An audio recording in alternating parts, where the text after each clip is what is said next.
Praise the Lord. Thank you, Brother Johnson, Mar Gabriel. Praise God. Sige po, palakpakan po natin ang ating Panginoon. Hallelujah. Sino pong nagagalak na nandirito siya ngayon? Nawala siya sa piyestahan. Ang dami pong galit ngayon, no? Di ginawang holiday. So, wala, that's life. Praise the Lord. Wala pong nagkakarerang kabayo ngayon. So, walang ano-ano ngayon. Pero God is good. I hope kahit po piyesta sa inyo, huwag kayong uminom ng alak. Nino po na taga-Angeles, pakitaas po ng kamay. Sige po, yung mga taga-Angeles City. Bigtaw kayo? Hallelujah. Praise the Lord. So, nandito po tayo sa series na pinag-uusapan po natin, the importance of living in purity. At gusto ko lamang pong matanong, sino po yung natuto last week? Sino po yung in-apply yung natutunan last week? Amen. So, panawagan po ng Panginoon sa bawat isa po sa atin na mga anak niya na mamuhay po tayo sa purity or kalinisan, kadalisayan ng puso. At ngayon, ang pag-uusapan po natin na ito, purity is a source of freedom and spiritual stability. Okay? Pakatandaan po natin, without purity sa puso po natin, never pong magiging stable ang spiritual life po natin. Kasi po bakit? Isa po yan sa main factor, kaya po stable tayo, kaya po hindi tayo agad-agad nag-aano ng kasalanan, hindi po tayo nag-yes sa kasalanan kasi meron po tayong spiritual stability na nagagaling po sa kalayaan na binigay po sa atin ng Panginoon. Pero hindi po ibig sabihin na stable ka. Constant lang. Kapag po sinabing spiritual stability, ano po yan? Consistently progressing. Ang ibig sabihin, lumalago pa rin po tayo sa ating pong spiritual na pamumuhay. At pakatandaan po natin, meron pong mga pagkakataon pa rin, kaya kailangan po natin, ito pong topic natin ngayon, yung purity sa buhay natin. Kasi meron pa rin pong pagkakataon na nagiging impure po tayo. Ano po yung mga reason kung bakit nagiging impure po tayo? Kapag napapasukan na po tayo ng fear, ng anxiety, ng depression, ng worries sa buhay. So yan po yung mga bagay na pilit nilalagay ni Satan sa atin para maging impure yung faith natin. At kapag naging impure na yung pananampalataya po natin, everything will crumble down. Ano pong ibig ko sabihin? Kasi makakalimutan mo na yung pangako ng Panginoon sa iyo. Makakalimutan mo na yung salita ng Diyos sa buhay mo. At anong gagawin mo? Tatanggapin mo na lang yung kasanungalingan ng kaaway na wala ka nang mararating sa buhay. Tatanggapin mo na lang na hanggang diyan ka na lang. Pero praise the Lord, ngayon po, meron pong plano yung Panginoon sa bawat isa po sa atin. And, heads upin ko na po kayo, if you are still struggling, kung meron pa rin pong mga compromises, hidden sin, mag-ready po kayo dahil papalayain po kayo ng Panginoon ngayon. If you are willing and obedient, lalaya po kayo or tayo ngayong hapon po na to. Magagaling po yung pag-uusapan natin sa Galatians 5:1.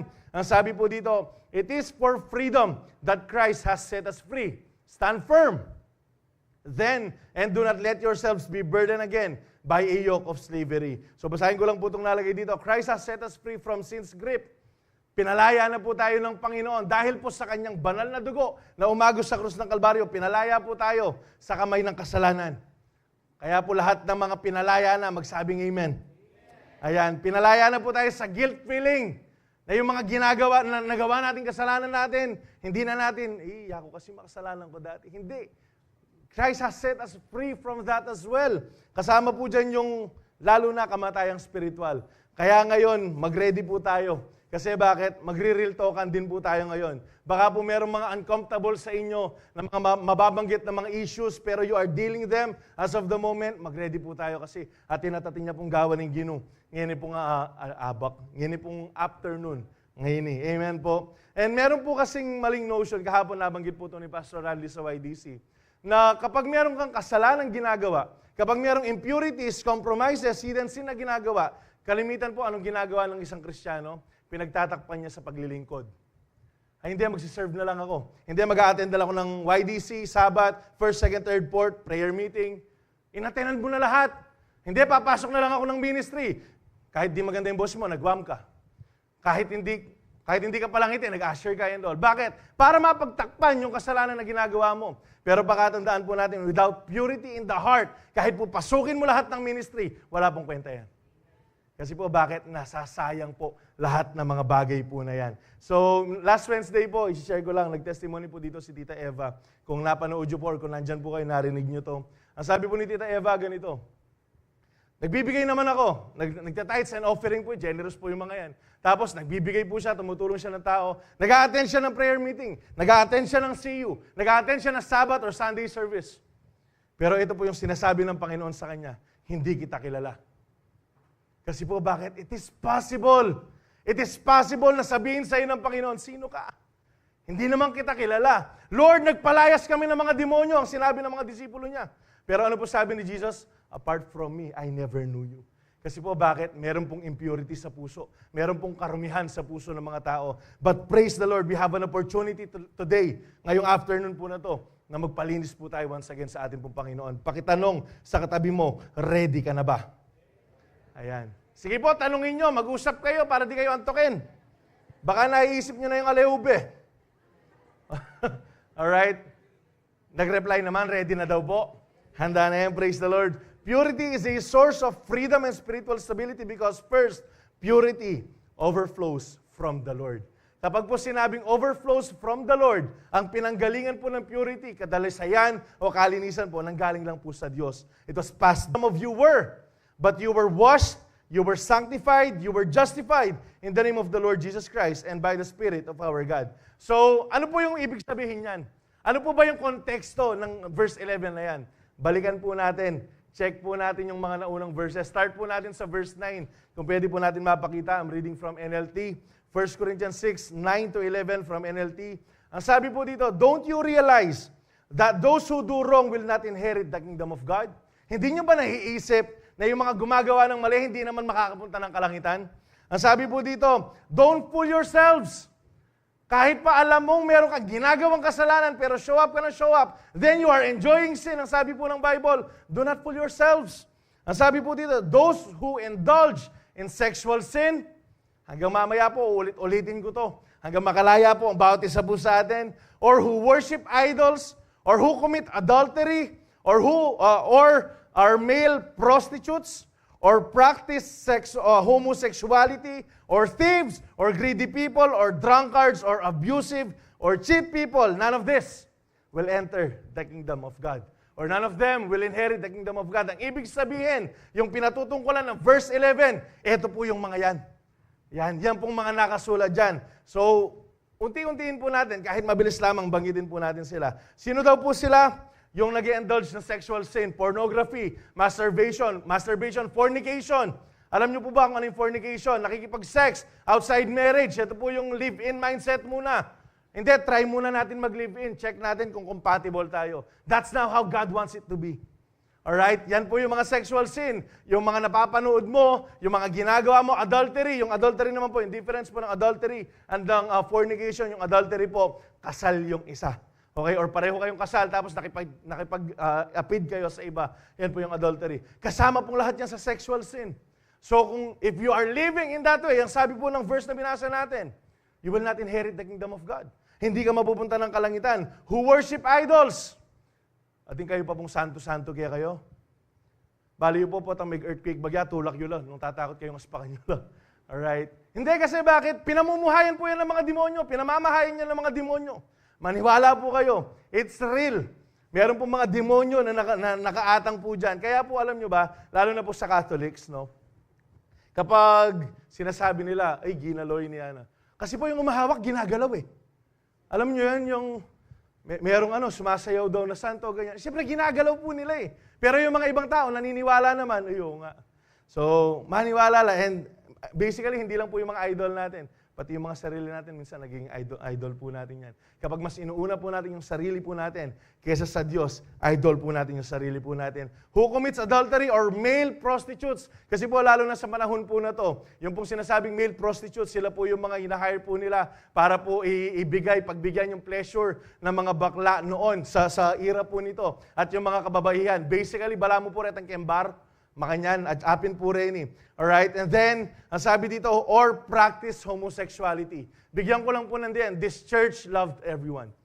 Mahal po natin lahat dito. Lahat po na nag-struggle lalo na po sa homosexuality. But we do not condone or hindi po natin pinabibigyan. Siyempre, lalo na, alam niyo po ba, marami pong pumapasok dito na homosexual. Pero hindi po natin pinapalabas kasi bakit? Palagay niyo po bakit?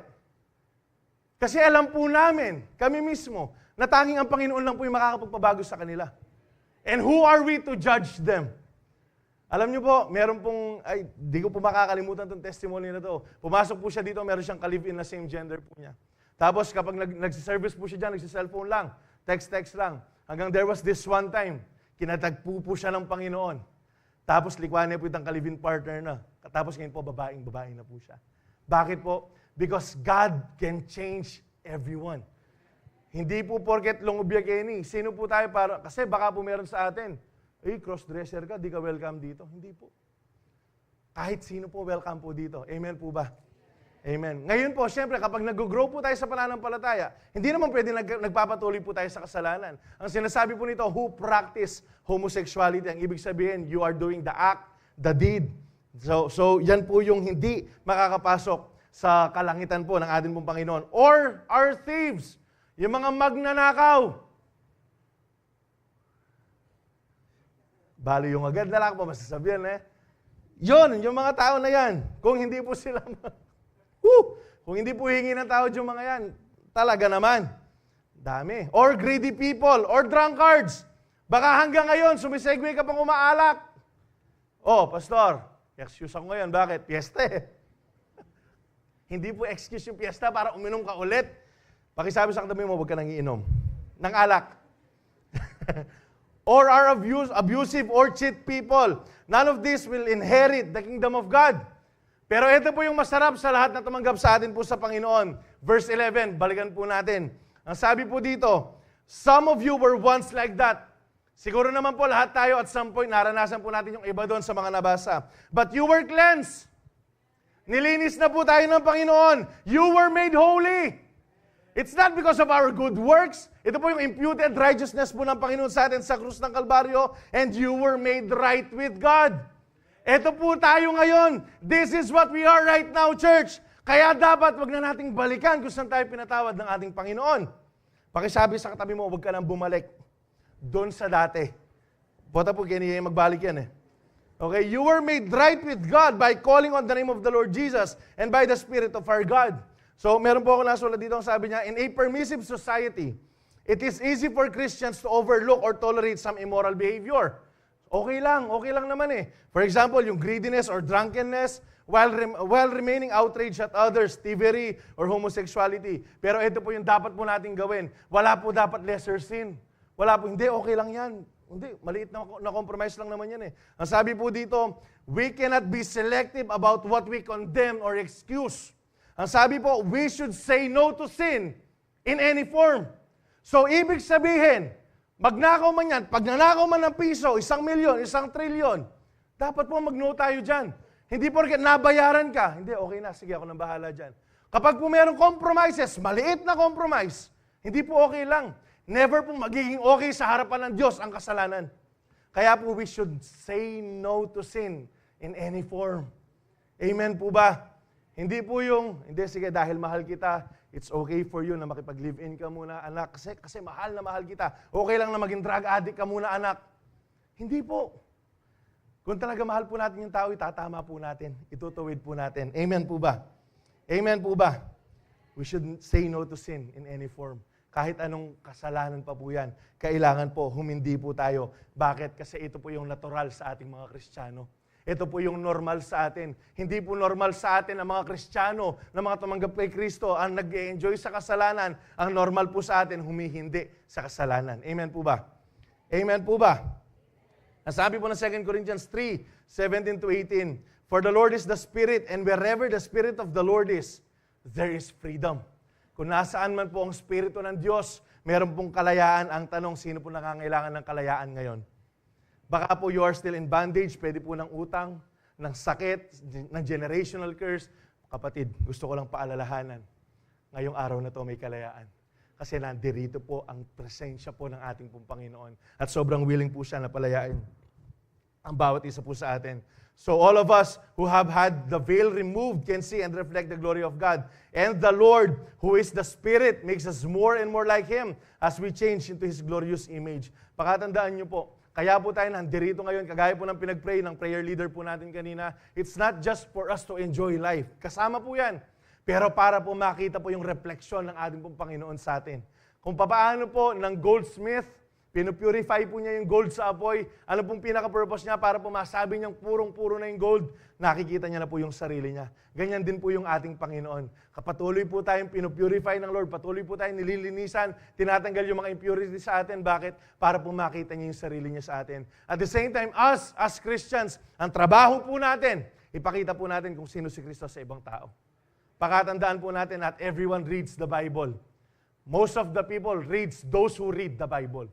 Ang tinitignan po nila kung sino yung nagbabasa talaga. Ang tanong, are we representing Christ well dito po sa mundong to?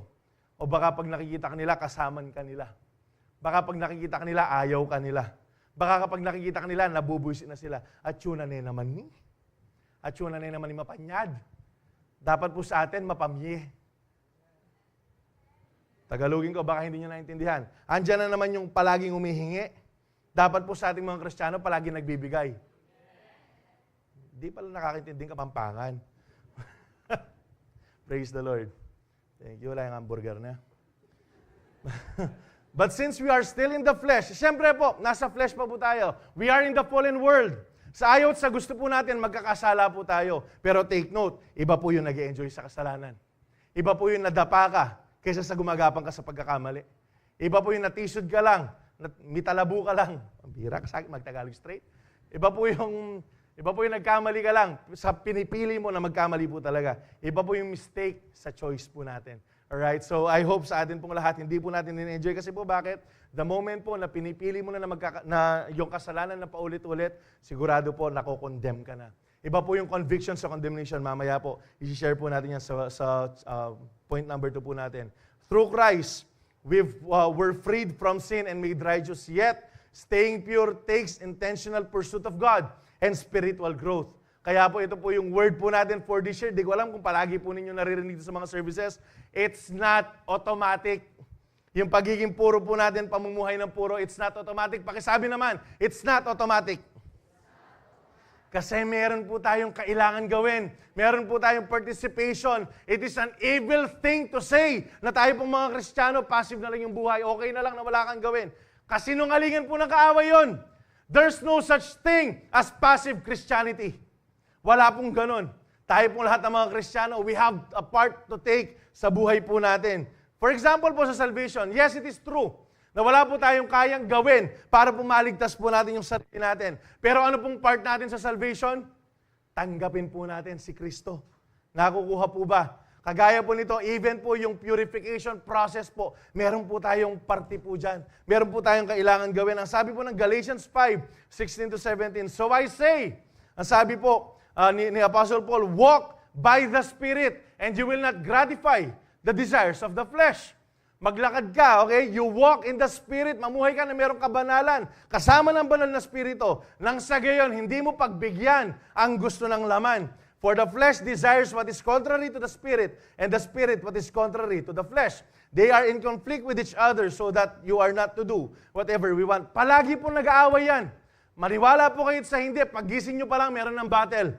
Magsi-cellphone ka o magpipray ka. It's always the battle of you versus God. Pipiliin mo ba yung sarili mo o ang Diyos? Mananalangin ka ba? Magbabasa ka ba ng Bible o magpe-Facebook ka muna? Check mo kung sino yung nag-like ng post mo. Or gagawin mo muna ito, magchichismisan ka agad.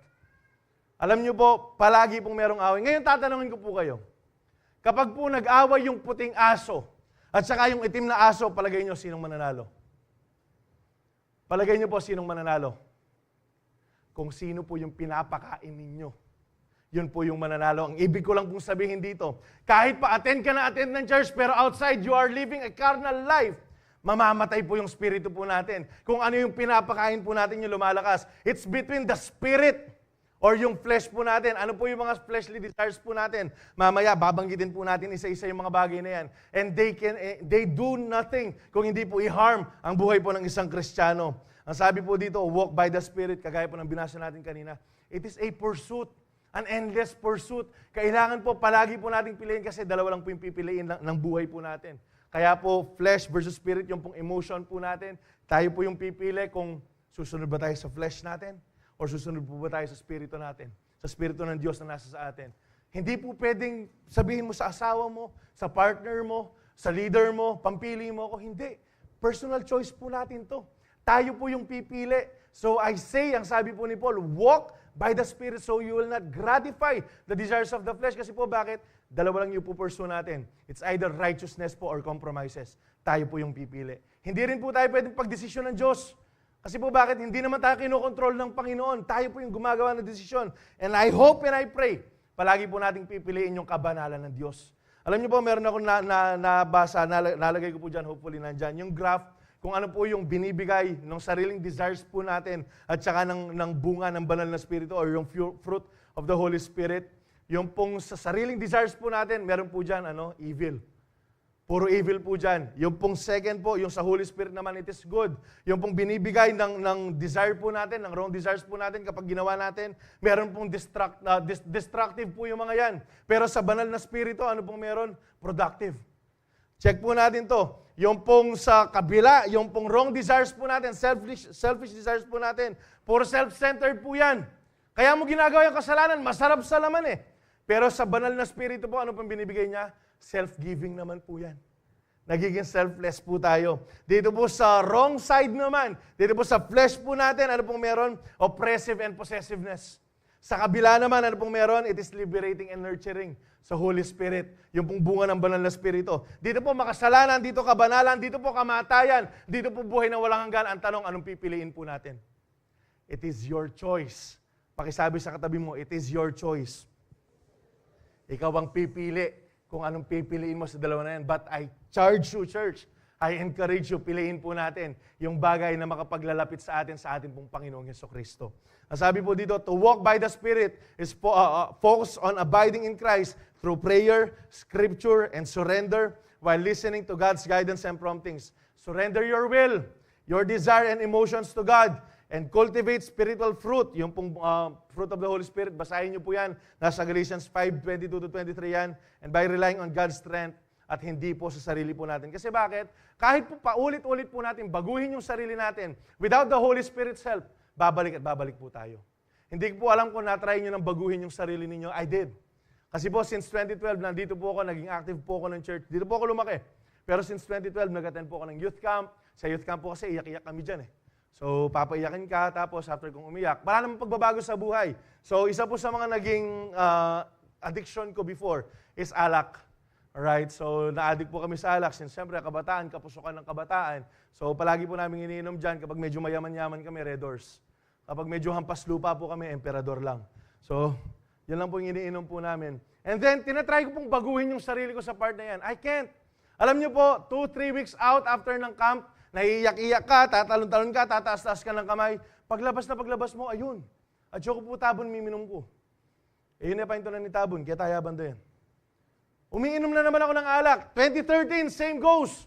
Hindi, simula ngayon, hindi na ako. Sige, sasama lang ako ha. Pero di na ako shot. Hindi, Zap, isang ano lang. Hindi na ako.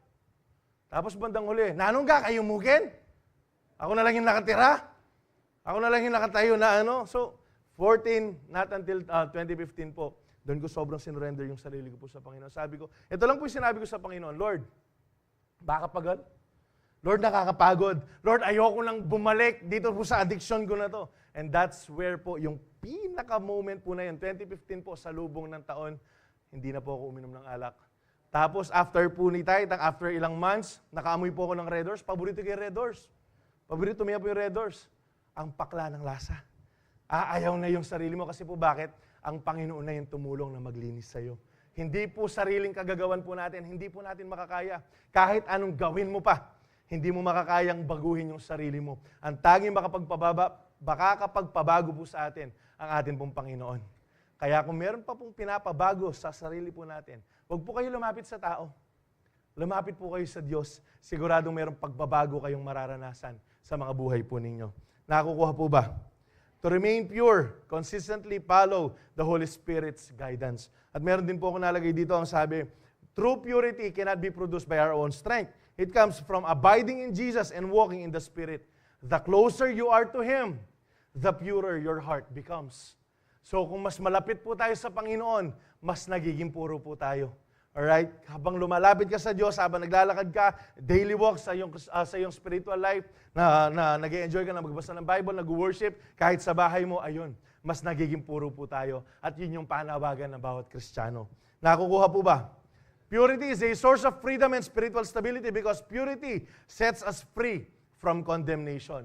Ito po yung ibig ko sabihin kanina. Meron pong kalayaan sa condemnation. Alam niyo po kung ano yung condemnation? Ito yung kapag nagkasala ka, ang bigat-bigat ng pakiramdam mo.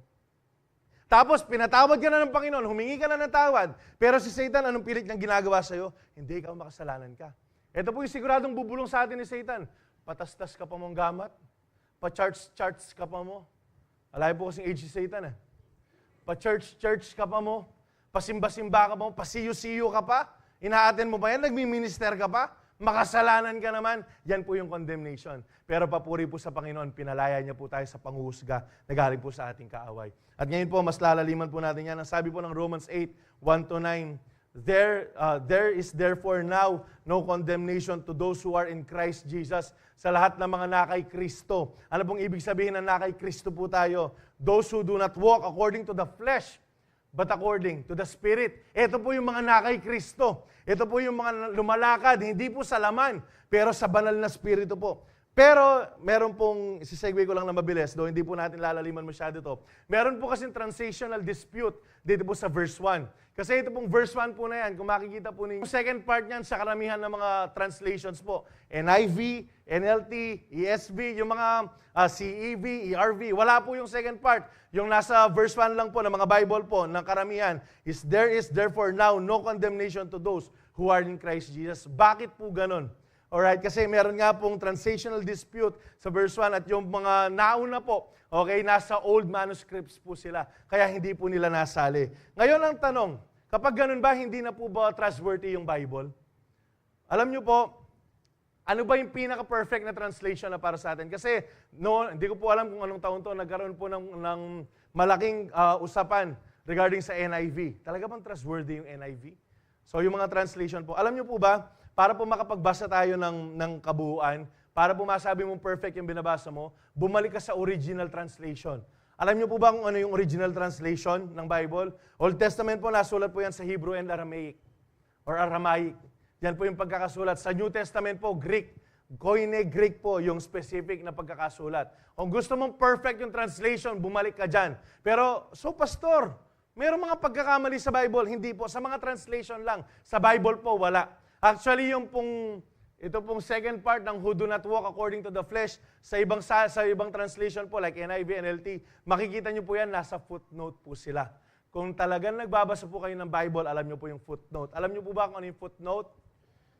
Yan, yung mga ganito, Bible study lesson. Yan, yung mga ganito. Basahin nyo rin po yan. Parte po ng Bible yan, importante po yan. Meron po silang gustong ipahayag sa bawat isa po sa atin. So, check nyo po yung mga footnote. So, ang tanong, paano kung babasahin yung NIV, yung NLT, kung hindi sila kumpleto? Lalong-lalo na yung Tagalog, hindi po talaga kumpleto yan. Kasi bakit? Kulang po tayo ng words. Na pagta-translate po, though meron mga flaws sa translation po talaga, pero hindi po talaga sasapat yan dahil hindi naman yan yung original na translation. Nakukuha po ba natin? Pero ang tanong, paano natin paniniwalaan yung sinabi ng verse 1 kung wala naman yan sa ibang verses? Hintayin po natin, makakarating po tayo sa verse 4. Mamaya, nandyan po yan sa verse 4. Kung talaga bang sinasabi ng Panginoon that those who walk in the Spirit, who are in Christ Jesus, are those who do not walk in the flesh, but are those who are walking in the Spirit. Magtuloy-tuloy lang po tayo. Verse 2, For the law of the Spirit of life in Christ, Jesus had made me free from the law of sin and death. For what the law could not do in that it was weak through the flesh, God did by sending His own Son in the likeness of sinful flesh on account of sin. He condemned sin in the flesh. Kaya nga po pakatandaan po natin kung bakit palaging paulit-ulit, hanggang sa Hebrews po ulit-ulitin yan, na yung kabayaran sa kasalanan ay kamatayan po ng ating Panginoon. Kasi po Old Testament times, ang ginagawa po nila para po ma-pardon yung sin po nila, mag-o-offer po sila ng animal sacrifices. At yung animal sacrifices po, yun po yung basihan. Makikita mo kung gaano kagrabe yung kasalanan ng tao sa sakripisyong ino-offer po niya. Kasi po meron kang makikita dyan na kalapate, meron kang makikita dyan sheep, Meron kang makikita dyan yung mga bulls, meron kang makikita dyan ng mga malalaking hayop. Ang ibig sabihin, ganun po yung gravity ng sin. Pero in reality, hindi naman talaga sila napapatawaran. That's just an outward na forgiveness na ginagawa po nila. Kasi po, bakit? It's only Jesus' blood. Yung pong perfect Lamb of God, ang tanging makapagpapatawad sa kasalanan po natin. Kasi po, bakit? Yun lang yung qualified. Wala na pong ibang dugo ang qualified para po makapagpatawad sa kasalanan ng mundo, kundi po ang dugo ng ating Panginoong Jesucristo. Kaya po kahit tayong lahat na nandirito ngayon, lahat po tayo, sabihin na natin mga 2,000 tayo ngayon, plus yung mga angels natin. Ayan. Lahat po tayo na nandyan ngayon. Pag sama-samahin po yung dugo natin, hindi po kayang bayaran ng dugo natin na yan, yung kasalanan na meron ako. Kahit ako lang. Kahit po yung kasalanan ginawa ko lang kahapon, last week, hindi po natin kayang bayaran. Kasi po bakit? Reject po yan. Kapag po sinabing reject, hindi po pwede. Kasi po bakit? Flawed po tayo, makasalanan po tayo. Tanging banal na dugo naman ng ating pong Panginoong Jesucristo. Bakit po? Kasi blameless po yan. Kasi po spotless po yan. Kasi po walang bahid ng mancha ang dugo po ng ating Panginoon. Kaya po yun lang, yung dugo po ni Kristo, pareho po niyang pinatawad yung kasalanan natin ngayon, pati yung mga kasalanan ng mga Old Testament people. Napatawaran po dyan. Verse 4, that the righteous requirement of the law might be fulfilled in us who do not walk according to the flesh, but according to the Spirit. Nakita nyo? Ito po yung nasa verse 1 kanina. Ito po yung sinasabi ko sa inyo kanina. Is it biblical for us na yung mga nakay Kristo, hindi sila namumuhay na galing sa laman, kundi namumuhay sila sa gabay ng banal na Espiritu? Is it biblical? It is. Kahit po hindi natin basahin yung sa verse 1, kahit po sa ibang translation, hindi nyo basahin yung second part, nandyan naman. Ang ibig sabihin, totoo po ba yan? Totoo. Kasi po bakit? Nasa Bible pa rin siya. Kaya po, ito po yung palaging sinasabi ng mga nagpipreach po dito. Kapag nagbasa po tayo, huwag po tayo mag-cherry picking ng verses. Basahin po natin yung kabuuan ng context para makuha po natin yung talagang anong ibig sabihin po ng ating pong Panginoon. Ngayon po, clear na. Nakuha po ba? Nakukuha po ba natin? For those who live according to the flesh set their minds on the things of the flesh, but those who live according to the Spirit, the things of the Spirit, for to be carnally minded is death, but to be spiritually minded is life and peace. Tandaan niyo po yan, yung naka-highlight na yan. For to be carnally minded is death, but to be spiritually minded is life and peace. Verse 7, because the carnal mind is enmity against God. Laban po sa Diyos yung pagkakaroon ng karnal na kaisipan. For it is not subject to the law of God, nor indeed can be. So then, those who are in the flesh cannot please God. Ano po yung ibig sabihin ng carnally minded? Ito po yung puro material na bagay, puro Shopee, puro Lazada, 10-10. Ayan, nakapag-check out na ba lahat? Ayan. Ito po yung puro pang sarili. Ito po yung carnal mind po na sinasabi dito. Yung casual sex, yung pong fornication, adultery, masturbation, pornography, addiction sa alak, sigarilyo, sa vape, sa chismisan, sa paninira ng tao. Kapag may sakit ka, kasali din po to. Ito pong masakit ka, i-edify mo itang sakit. Ay, may sakit ako, di mo na ako mag-church next month. Ay, hanggang dito na lang kami. Alam niyo po, that is you being carnally minded. Kasi po, bakit? Baka nakakalimutan po natin, pinagaling na po tayo ng Diyos. By His stripes, we are healed. We are not cursed, we are redeemed. We are blessed right now. Dapat po ito po yung pinamumuhay po natin para matanggal po tayo dun sa carnal mindset po or carnally minded po natin. Yung sa mga Kapampangan, natin lang pong makanina. Ala na kami rugo nga pangan. Makalunos kay rugo. Potang dyan may rugo ba? Bayat ye. Alam nyo po, hindi tayo parugo-rugo. Kasi pinagpahala po tayo ng Diyos. Amen po ba? Pakisabi sa katabi mo, hindi ka parugo-rugo. Alam niyo po kung ano po yung kasali sa carnal minds po natin? Anxiety, depression, sadness. Ba, pastor, teka lang. Mental health yan, parang hindi tayo nagkakaintindihan dyan. Alam niyo po, I do understand. Hindi po natin control yung mga bagay na nagkukos sa atin for us to have sadness. Siyempre po, for example, namatayin ka, hindi ka naman papalakpak. Uy, more. Hindi. Kapag mayroon kang problema, pinagdadaanan, natural, dadaan ka dun sa pagsubok eh.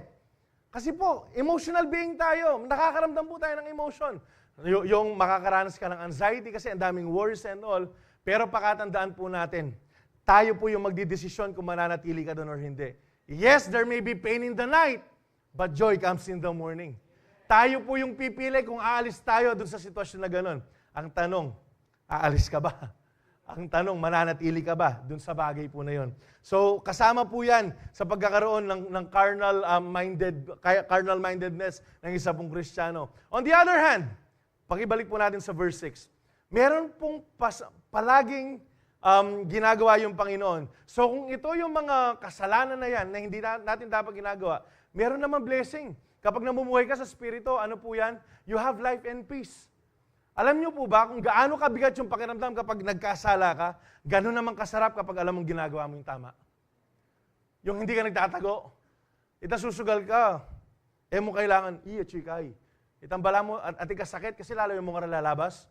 O kaya yung may ginagawa kang kasalanan, alam niyo po, mahirap po yung merong compromises. Kasi tago ka ng tago.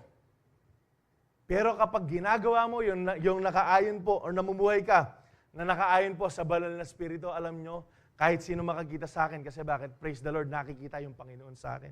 Ito po dapat tayo. Nandito po tayo dapat dito sa good side. Nandito po tayo dun sa the other side ng verse 6 na to para po magkaroon ng kapayapaan sa atin. Kahit pa sino makikita sa atin sa grocery, dapat goods tayo. Alam nyo po, there was this one time, no? Kaya po, praise the Lord, di tamongan, babaywa na katamo ng Ginoo. Pupunta po kami sa pamilya ko sa may, sa Kapaya. So, bibili po kami chowking. Yan, no, bibili kami. Ngayon, usually po, kapag matagal pa yung pagluluto, sa pag-order pa lang, sasabihin na yan na, Sir, is it okay for you to wait? Mga ganito. So, kami po, nagbayad na kami, pabili po ng ganito. Nung kukunin na po namin, ang sabi nung cashier, ang sabi nung nagdi-deliver, Sir, pwede po pahintay ako ng 15 minutes? So, may kapali ko buntok kanya. Ba't hindi mo sinabi agad? Kakahina ko po kanya na medyo umiinit na po yung ulo ko. So, sige, maghihintay kami. Nandun kami dun sa yellow na waiting area po nila. So, bumaba ako. Sa may grotto lang po to. Sali kong Jollibee. Para po dun sa pamangkin ko. So, bibili ko siyang Jollibee. So, nung bumili na po ako ng Jollibee, humingi akong ketchup. Kasi gusto po ng pamangkin ko ketchup Alam mo po yung ginawa ng cashier sa akin? Binigyan akong ketchup, isa, binalibag pa. Sabi ko, Lord, ako bisa may kasala ako. Kasi, napipikon na po ako Ano to? Honest lang. Wala pong ano dito. Walang ipo-ipo honest lang. So, talagang naiinis na po ako Pagbalik ko sa sasakyan, tinanong ko yung asawa ko, wala pa ba?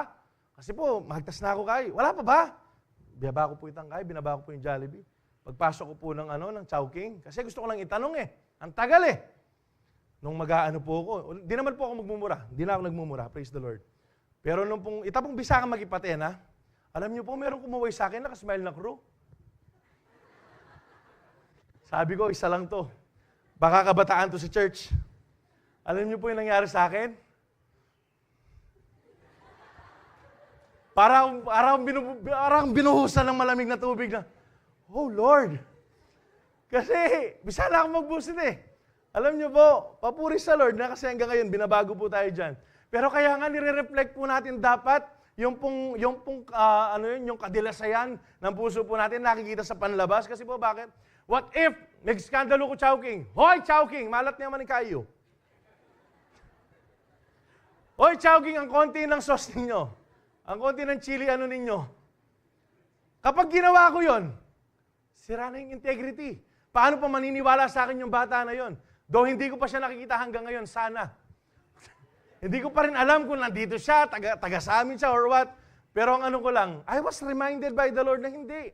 Kasi kung namumuhay ka sa Espiritu, if meron ako self-control that time, mas-smile ka mo. Uy! Kaso, well, you get what I mean po. Ang ibig ko lang sabihin, dapat po, hindi lang siya pang church. Dapat pati pang labas, nakikita po siya sa atin. Amen po. Kaya po kami nagiging honest, hindi po para joke-joke lang, hindi.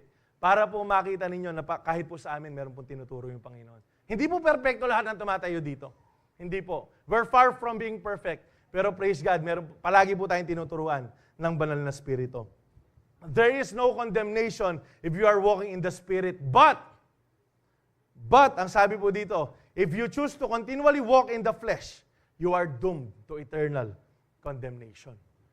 Kaya po, kailangan po natin magdesisyon ngayon, oras po na to. kung magpapatuloy po tayo sa kasalanan o tatalikuran po natin yung kasalanan. Kasi hindi po pwedeng pareho. We cannot have both. Kaya po pipili lang po tayo. Believers in Christ are freed from condemnation and empowered by the Spirit to live a God-honoring life, overcoming the flesh, sinful nature, and embracing the Spirit's life-giving power. So ano pong gagawin naman natin? Kunyari nagkasala tayo or nakagawa tayo ng mga kasalanan. Ano po yung gagawin natin? For example, nakapag-commit ka ng fornication, adultery, pornography, nag-masturbate ka, kahit kanina lang to. Alright? Uminom ka ng alak, sigarilyo, nakipagchismisan ka, nagmura ka, nagsugal, nagnakaw, nakapatay ng tao, nakipag-away, nagmayabang, jealousy, selfish ambition, anger, idolatry, cheating, greed, lying, at iba pa. Ang dami pong kasalanan eh. Kahit po nagawa po natin kanina yan, alam nyo po, sobrang buti ng Panginoon. Sobrang buti ng Panginoon. Kanina nag-worship, I was reminded by the Lord, though your sins are red as crimson, He can make us as white as snow. Kahit po gaano karami yung kasalanan po natin, kaya po tayong pabanalin ng Diyos. Paano po? Ano po yung participation natin? 1 John 1:9. Ang sabi po ng 1 John 1:9, if we confess our sins, He is faithful and just to forgive us our sins and to purify us from all unrighteousness. Mabuti po yung Panginoon. Hindi ka lang niya papatawarin. Hindi lang po tayo papatawarin. Ano pong gagawin niya sa atin? Lilinisin pa po tayo sa lahat ng mga karumihan na nagawa po natin. Alam niyo po, meron lang nandyan na gusto ko lang pong ano po natin. Maybe it is too good to be true. Na kahit na anong kasalanan ginawa mo, kaya kang patawarin ng Panginoon. Para sa ibang tao, it is too good to be true. Pero alam niyo po, ganyan po kahabag at kabiyaya ang Diyos. Meron pong isang, di ko alam kung trending na ano yun, sinend lang po sa GC namin. Social media influencer po siya, sabi niya, merong loophole yung Bible or merong loophole yung gospel. Kasi po bakit? Ito po yung ano niya. For example, nagbanggit po siya ng pangalan, babanggitin ko rin. For example, itong mga diskaya na nagnakaw. Sa example lang, no? Banggit ko lang. So, ito po mga nagnakaw na to. Of all their lives, nagnakaw sila. And then at their deathbed, tinanggap nila si Kristo. Tapos langit sila. Tapos merong mga mahihirap na tao. For all their lives, naghirap sila. And then hindi nila tinanggap si Kristo, impyerno sila. Hindi ba loophole yun sa gospel? Alam niyo po kung ano yung sagot doon? Walang loophole sa gospel. Walang mali sa gospel. Kasi po kahit pa sino yung pinakamakasalanan, pinakapangit yung ugali, pinakamaraming pinatay na tao, if that person genuinely believe ang kanyang Panginoon ay si Jesus, ng kanyang buhay, siya yung tagapagligtas niya at namuhay siya. Even at his deathbed, there will be salvation. There will be salvation. So, ang ibig sabihin, kahit papangit yung ugali mo, hindi. Wala naman tayo sa deathbed eh. Pero, tignan po natin yung tao na nasa krus, yung kasama ni Jesus. Ano pong sinabi ng isang nakapako? Huwag mo akong kakalimutan. Huwag mo akong kakalimutan. Don't forget, dala mo ako sa paraiso mo. Ano po sinabi ni Jesus? Right there and then, ito po yung sinabi ng Panginoon. Hindi po sinabi ni Jesus na, sige, gawa ka muna ng good works. Hindi, sige, maging mabuti ka muna sa kapwa, magbigay ka muna. Ano po sinabi ni Jesus? Today, this day, you will be with me in paradise. Kasi po, bakit? Salvation is never be about our works. It will never be about us. Ito po'y dahil sa ginawa po ng Panginoon sa krus ng Kalbaryo. Now, kung mahirap tanggapin yon para sa karnal na kaisipan ng tao, so be it, bahala po sila. Pero tayo, ito po yung pinaniniwalaan po natin. Kasi po, bakit? At some point in our lives, tayo po yung worst kind of person. Sa bahay, sa classroom, sa trabaho, sa business, tayo po yan, naging masama po tayo. Pero sinabi ba ng Panginoon sa atin, teka lang, bakit nandito ka sa harap ko? Nung tinanggap po natin siya, binalikan niya ba lahat ng mga kasalanan natin? No. Binura niya po lahat. Kaya po kahit sino pa sa mga magnanakaw na yan, ang lumapit sa Panginoon, tinanggap siya at nagbago po sila, tatanggapin po sila ng Panginoon. Yes, it may be too good to be true. Pero isaksak po natin sa kukotit puso po natin, yun po yung katotohanan ng salita po ng Panginoon. That's why God will never be boxed in logic of people. Hindi po siya pwedeng, hindi, logical naman, hindi. Hindi po natin malological ang Panginoon. Isipin mo, pinakamasama kang tao. Kahit po si Hitler, na bumatay ng maraming Hudyo, kung pong siya tinanggap niya si Jesus, maliligtas po yan. Maliligtas po yan. Ganito kasarap yung Bible. Ganito po kasarap ang Bible. Ano po yung sabi ng 2 Corinthians 5? Yung pong charge niya sa mga Kristiyano. Meron po tayong trabaho. We have this message po of reconciliation to reconcile the people back to the Lord. Not counting people's sin against them. Kasi po, ulitin ko lang, nung tayo po yung lalapit sa ating pong Panginoon, hindi niya naman sinabi na ikaw, pang ilang beses mo na yan. Ikaw, masyas kabuntok. Hindi po gagawin ng Panginoon sa atin yan. Kapag humingi po tayo ng tawad genuinely, papatawarin niya po tayo. Genuinely. Pero take note of this kasi meron po nag-a-abuse po dito. So sa 1 John 1:9, ito po yung true confession sa 1 John 1:9. True confession involves a commitment not to continue in sin. Check po natin. Not to continue in sin. We would not be genuinely confessing our sins to God if we have a plan to commit them again and again and just want a temporary forgiveness. So ang ibig sabihin, kung plano mo rin naman gawin, hindi yan totoo. Kung ulitin mo lang din naman, hindi yan totoong confession. Hindi ka totoong nagre-repent. Yung totoong repentance po, you are turning away from that sin. Hindi ka repent, repeat, hindi. Kapag nag-repent ka, tatalikuran mo na yan. Nakuha po ba? Kapag nag-repent po tayo, yes, meron mga pagkakataon, nagkakamali tayo, pero once again, hindi po natin pinipili na magkasala po tayo. So once again, when we confess and turn away from our sin, guilt loses its grip, we live free, knowing that we are forgiven and accepted in Christ Jesus. Ito po yung meron tayo. So confessing our sins brings God's purification and complete cleansing sa buhay po ng mga Kristiyano. Ang tanong, uulitin ko lang, ready na po ba tayo magpalinis sa ating pong Panginoon? I-confess po natin kasi po bakit? Hindi mapapatawaran ang kasalanang hindi inaamin. Pakatandaan nyo po. Hindi, alam naman ni Lord yung ginawa ko eh. Hindi sabihin mo. Yung pong confession, declaration po yan. Nagsasalita ka. Nagsasabi ka, hindi mo pwede, hindi, sovereign naman ng Diyos eh. Alam niya naman na nagkasala ako. Hindi po. Hindi po. Kailangan po, sinasabi po natin sa Panginoon. Kunyari, nagkasala ka sa isang tao, sabihin mo sa isang tao, lalo na kapag kinonvict na kaning Ginoon, nalapitan mo itang tao ng ita, puntahan mo yung tao na yon. Di ba nga po merong verse, if you are to offer to the Lord, iwan mo muna yung offering mo, then puntahan mo yung tao para magkaayos kayo. So kung meron po ngayon, na meron po hindi maayos na relationship, maybe sa family, maybe with someone, na nagkaroon po ng problema, and you were the one na nakagawa ng mali, this is the thing that you need to do. Lumapit ka doon. Humingi ka ng tawad sa tao na yun. Amen po ba? Alam niyo ba, hindi naman kawalan sa atin yung humingi ng tawad. Kalayaan po natin yung paghingi ng tawad. Pakisabi sa katabi mo, magpatawad ka. Sumagot no? Pinapatawad na kita. Okay, magpatawad po ang bawat isa po sa atin. Last but not the least, purity is a source of freedom and spiritual stability because purity protects our God-given freedom. Pinoprotektahan po ng pagiging dalisay, yung pong kalayaan na binigay po sa atin ng ating Panginoon. Indulging in sinful desires can slave you to sin again, ultimately leading to spiritual death. Alam niyo po bang yung kasalanan na paulit-ulit po nating ginagawa? Yes, hindi po yan mamumunga ngayon. Wala ka naman tinanim ngayon, mamumunga bukas eh. Pero maniwala po kayo sa hindi, if you are still enjoying sin, impyerno ka, kapatid.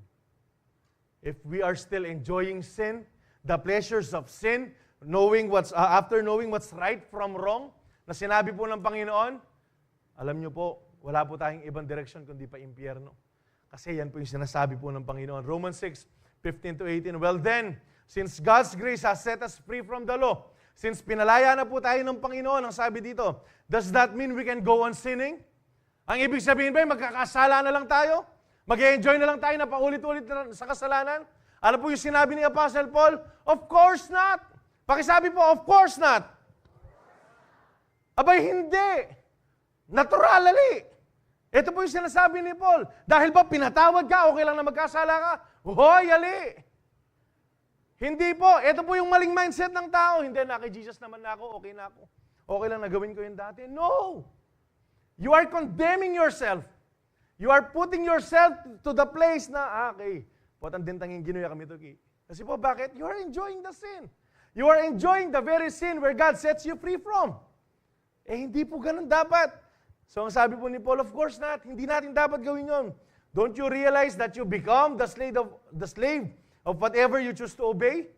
Hindi mo ba alam na nagiging alalay ka, nagiging alipin ka ng bagay na sinusunod mo. You can be a slave to sin, which leads to death. Or you can choose to obey God, which leads to righteous living. Pipili na naman po tayo. Palagi po tayong pipili eh. You can choose to be slave to sin, which leads to saan? Ano po yung death na yan? Physical ba? Hindi, spiritual. Kaya nga po, hindi po totoo yung once saved, always saved. Kasi po, bakit? Pwede pa rin pong mamatay yung spirito po natin kung hindi po natin inalagaan. Kung hindi po natin inalalayan na dapat malapit yan sa Panginoon. Ang sabi po dyan, you can be a slave to sin which leads to death, or you can choose to obey God which leads to righteous living. So pili tayo, righteousness o kademonyosan. Mamili tamo po.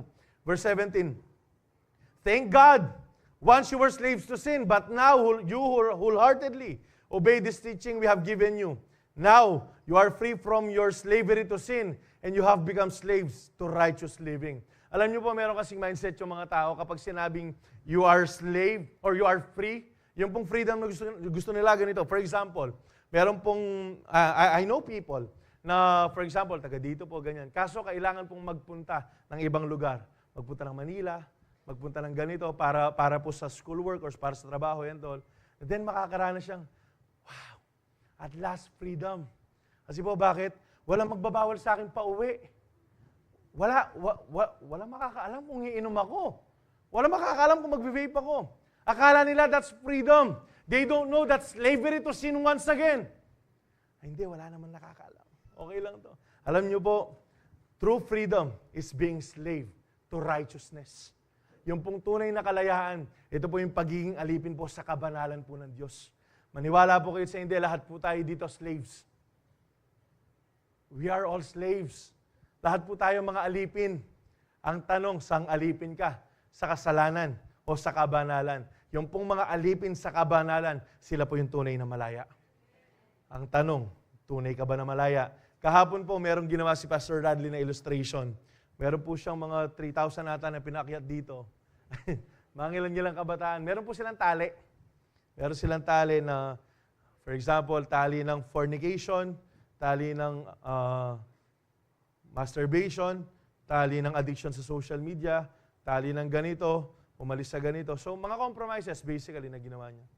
And then, meron po siyang sinabi na, sabi ko, it made sense.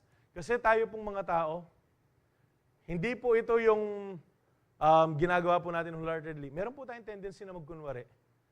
We are raising our hands sa atin pong Panginoon, but in reality, we're not repentant enough sa mga kasalanan ginawa po natin. We're crying out our hearts out sa pag-worship sa Lord, pero in reality, ang daming mga compromises na nakadikit po sa atin. Ito po mga compromises na to, hindi po sila aksidente. Pinili po natin silang gawin. Alam niyo po kung ano lang yung makakapagpalinis po sa atin? Yung pong dugo ni Kristo. So, meron pong illustration na ginawa. Yung pong ginunting, yung mga ano yun, mga tali po na yun. Kasi po bakit? Kailangan gumawa ng desisyon yung sarili po natin. Kung hindi man tayo naging pure kahapon, kanina, simula ngayong oras na to hanggang sa pagdating ng Panginoon, we will make a decision na kailangan po manatili po tayong pure. Paano po tayo makakalaya dyan? Ang sabi dito sa Hebrews 9:14, how much more then will the blood of Christ who, through the eternal Spirit, offered Himself unblemished to God, cleanse our consciences from acts that leads to death, so that we may serve the living God? Alam niyo po, yung tanging makapagpapalaya lang po sa atin, uulitin ko lang, dugo po ng ating Panginoon. Yung kinanta po natin kanina, what can wash away my sin? It's only the blood of Jesus. What can make me whole again? It's only the blood of Jesus. What can make us forgiven? It's only by the blood of Jesus. Kaya nga po, ito yung tunay na kalayaan. So I hope, sa bawat isa po sa atin, we will not enjoy sin anymore. Hindi na po tayo mag-enjoy sa kasalanan. Christ's sacrifice cleanses our consciences, freeing us from guilt and shame, and empowers us to serve God wholeheartedly. Last verse po dito sa point na to. Sabi po ng Romans 6:11-13, so you also should consider yourself to be dead to the power of sin, and alive to God through Christ Jesus. Patay na yung dating tayo. Pakisabi sa katabi mo, patay na yung dating tayo. Hindi na po tayo yung nabubuhay. Naaalala niyo po, 2 Corinthians 5:17, the old is gone and the new is here. Yung pong binago na ng Panginoon, naaalala niyo po yung Galatians 2:20. It is no longer I who lives, but Christ lives within me. Kasi po, bakit? Patay na dapat yung dati. I hope huwag na po nating buhayin. Uulitin ko po, palagi ko pong ginagamit itong illustration na to. Alam niyo po yung patay? For example po, yung isang patay na tao, kapag yan, sinigawan mo, nagalit ka dyan, hindi yan magre-react. Patay eh. Kahit ano, sabihin mo maganda, hindi yan magre-react. Kahit pa papanoorin mo yan ng kahit ano man, wala na reaction yan. Kasi po bakit? Patay na eh. Ngayon, kapag sinabing patay na, huwag mo nang buhayin ulit. Kapag patay na yung dating ikaw na makasalanan, huwag ka nang bumalik doon sa dati. Kung saan ka pinalaya ng Panginoon, huwag mo nang balikan yung kulungan na yon.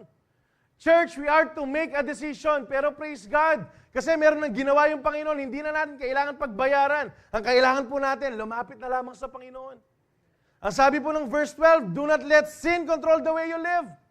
Huwag mong hayaan na pangunahan ka ng kasalanan sa buhay mo. Do not give in to sinful desires. Ang sabi po, meron lang po akong sasabihin na mabilis, how can we not let sin control yung pong buhay po natin? Identify your personal weakness. Kung alam mo na mahina ka sa pornography, huwag ka mag-Facebook. Kung alam mong addict ka sa games, install mo yung games mo na yan.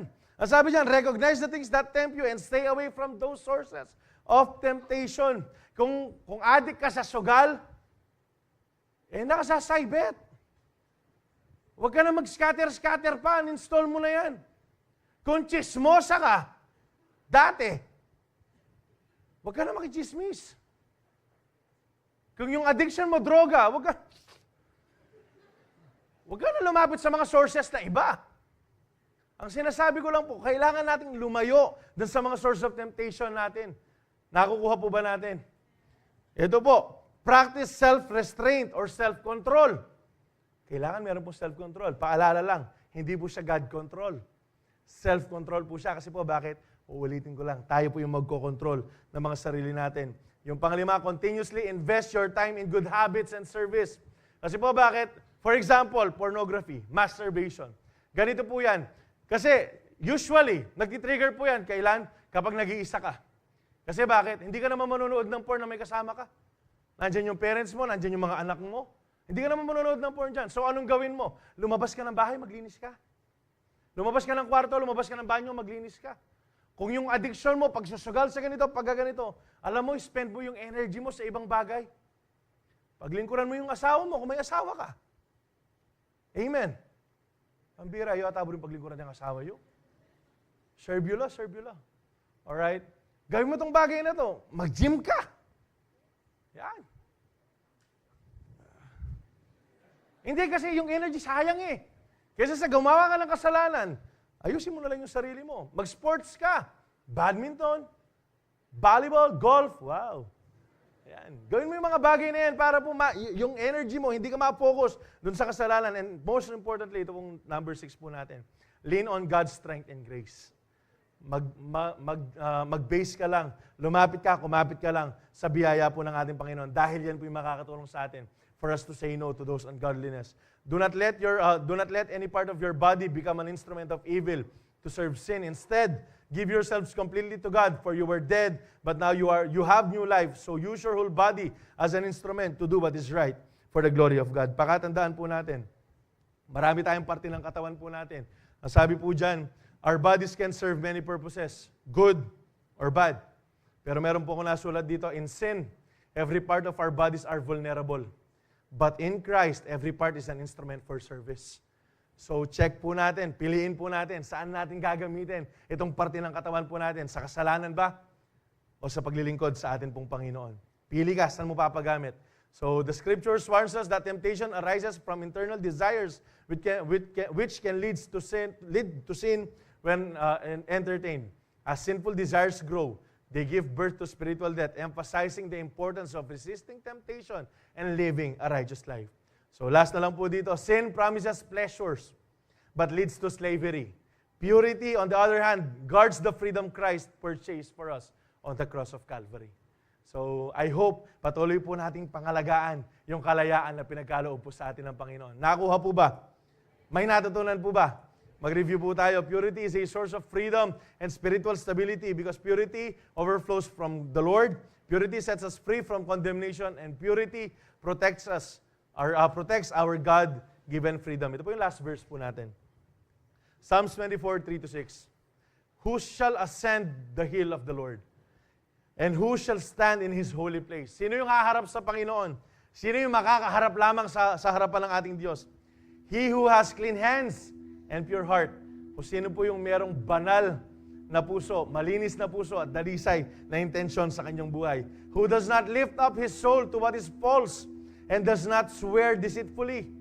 He will receive blessing from the Lord and righteousness from the God of his salvation. Such generation of those who seek Him, who seek the face of God, the God of Jacob. Ito po yung kinanta po natin kanina. And this is our calling. Sa bawat isa po sa atin, na hindi lang po yung mga younger generations, but it is a season for all generation po na dapat lahat tayo. We have clean hands and pure heart. Kailangan po pareho pong banal ang ginagawa po natin, yung actions po natin, at yung intention po ng puso po natin. And gusto ko lamang pong sabihin, even to those of you na nagkaroon ng kasalanan kanina, nagkamali kanina, nag-drive ka, uminit yung ulo mo, nakasigaw ka, nagmura ka, nagchismis ka, nanira ka ng tao, nakagawa ka ng anumang kamalian, meron pa rin pong pag-asa. Meron pa rin pong kalinisan. Meron po ako nalagay dito. You may have stumbled or made mistakes, but God's grace, remember this, God's grace is greater than your failures. It is His desire, okay, not to condemn you, but to cleanse you, restore you, and strengthen you once again. Ito po yung gusto po ng Panginoon sa atin. Remember this truth. The closer you walk with God, the further you'll walk from sin. The closer you walk with God, kung gaano po tayo ka-enjoy sa fellowship po natin sa Panginoon, siguradong lalayo at lalayo po tayo sa kasalanan. And I hope sa atin pong lahat, we will enjoy our time. Konting-konting panahon na lang po yung ilalagak po natin dito sa mundo. Enjoyin na po natin yung kasama yung Panginoon kaysa kasama yung kasalanan. Enjoyin na po natin yung paggawa ng mabuti kaysa sa paggawa ng masama. Living a pure life might not be popular. Hindi po kasi ito sikat, lalo na ngayon. But ito po yung sigurado ako, it will always be powerful. Kapag namuhay po tayo na may purity, it leads to freedom sa bawat isa po sa atin. So today, stand firm in purity. Let's say no to any ungodliness and worldly passion. Let us be filled daily with the Holy Spirit. At sigurado po ako, lahat po tayo, gagamitin po tayo ng Panginoon. Amen po ba? Sino po dito yung magiging pure na? Sino po dito yung mananatili